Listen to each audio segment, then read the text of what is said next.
What's going on, Mad Maniacs? Welcome back to Mad About Disney, and today we're going to be talking about The Falcon and the Winter Soldier, the next project in Marvel Phase 4, which was a 6-episode series that just aired on Disney Plus throughout the early months of 2021. I believe it started sometime in March and then went through April.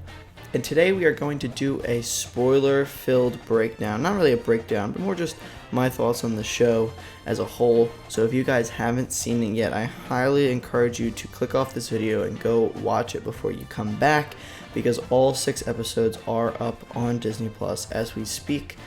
So I would watch the show first and then come back to this video. So The Falcon and the Winter Soldier is a show that picks up carrying on with the two characters of Sam Wilson's Falcon and Bucky Barnes' the Winter Soldier. Of course, a lot of this show is about their previous character developments in previous movies and how they're moving forward with that. Mainly the Winter Soldier, Bucky getting over his Winter Soldier era, and Sam Wilson learning to carry the role and the title of Captain America, especially facing some of the issues that black people such as Eli Bradley have faced in America. He doesn't feel like he's worthy of the shield and the title, especially, after as great of a man as Steve was. And this show was a lot about legacy and all of that. But if you're watching this, hopefully you know what the show's about because you've seen it. I would hope that if you haven't seen it, you won't be watching this video. So today I'm going to give you my thoughts. But I am going to say that if you want to watch a detailed breakdown of my thoughts on the finale of this series, you should head on right over there to Just Chillin' with Jeremy and Cullen's YouTube channel. They did an episode 6 breakdown that I was lucky enough to be in their video for. I was featured in that video. So if you want to see my detailed analysis and breakdown of that finale episode, go check out that video. But as far as the series goes as a whole, I'm generally happy with the way it turned out. I really loved the week-to-week response that WandaVision provided, the dialogue and conversation that was going on, predicting and talking about the last week's episode and predicting next week's episode, and they didn't have that as much for this show, but what I did really like was the consistent tone and theme that I felt was really carried throughout the show.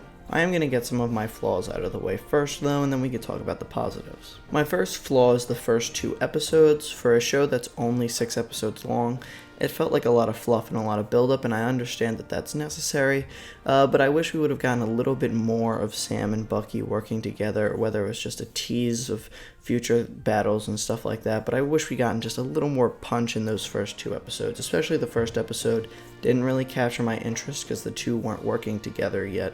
I get that it's all set up and that setup is necessary to set up the emotional beats of the later episode and to establish new characters, but it still wasn't the most exciting thing, which you're looking for consistent entertainment in a 6-episode series. My second issue is really the whole power broker timeline. I already gave the spoiler warning, but as we know in the final episode, or at least it's heavily implied, that Sharon Carter is the power broker. And I don't really know how I feel about all of that. The whole tease felt rushed, and the tease, but like the build up to it felt very drawn out, like it was going to be this big character. And then it was a character that we already knew. It was a reveal that was supposed to be very exciting, but it was also something that I'm pretty sure almost everyone saw coming. And overall, her being the power broker, while it may have implications on future MCU projects, especially after the post-credit scene where she is pardoned and welcomed back into her role as Agent 13, I don't think that it really had any major impact on this show. I also think that due to the pandemic plotline that got cut from the entire show because they didn't want it to be too insensitive with what's going on in the real world right now, the Flag Smashers group didn't get as much development as I would have hoped for. I get what they were going for, which is a sympathetic group with a cause that people can relate to, just going about it in the wrong way, and I think they did touch on that to an extent. But I do think that there was a little bit room for more of that. I would have preferred to see more of that dynamic build up and less of the whole power broker thing. Although the Madripoor stuff was cool, I was okay with the Sam and Bucky power brokers. Meant to say the Flag Smashers there, not the power broker. And John Walker triangle of conflict. Although bringing Sharon Carter back was a nice touch, I just don't know if the whole power broker thing was as important as they kind of built it up to be, but we'll see how those implications come to fruition in later MCU projects, because they're clearly talking about, making this a future thing as well, based on things we've seen in the post-credit scene. But now, the positives, and I think my biggest positive out of this entire thing is Sam Wilson's character development, filling in the shoes as Captain America. I think that his dynamic with Isaiah Bradley and the conversations that those two had with each other throughout the series were very impactful.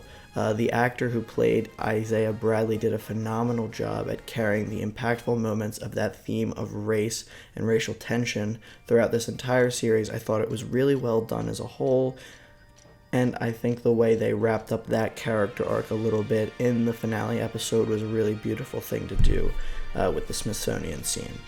I also am excited to see Eli Bradley potentially fulfill his role as Patriot, the Young Avenger, in future projects, which I think they might have been teasing by having him in there, but I'm not entirely sure. It could have been the showrunners putting his character in so that future, MCU people, directors and showrunners and such can use the character if they want, but they don't need to.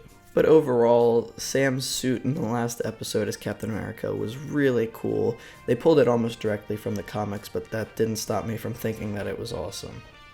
And it was great to see him really step into those shoes as Captain America, just as Steve Rogers wanted. And the way that he used the shield and his Falcon wings in a combo was just really sick too. As far as Bucky the Winter Soldier goes, I thought there were some iffy parts to his character, but overall I liked that the show was talking about his redemption and his coming to terms with what the things he's done in his past. That being said, I do wish that the interaction with the man who he killed his son in the last episode, that closure, I wish that we had seen a little bit more of that. That was one of the things in the final episode that just felt very rushed to me, and I wish we could have gotten more of that. But between WandaVision and this, what I'm getting is that these shows are great, entertaining things for us to watch, but they are also really effective setup for future projects.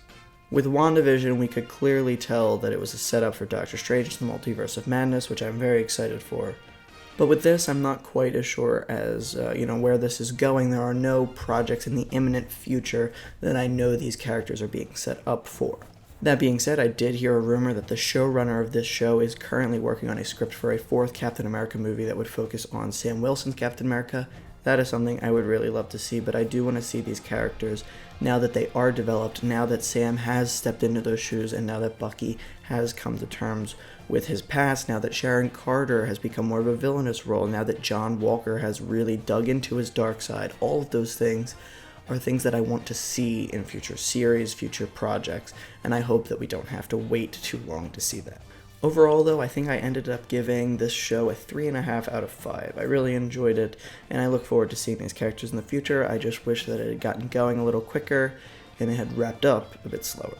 Thank you guys so much for watching. Let me know what you thought of the Falcon and the Winter Soldier, or should I say Captain America and the Winter Soldier as the final title card revealed.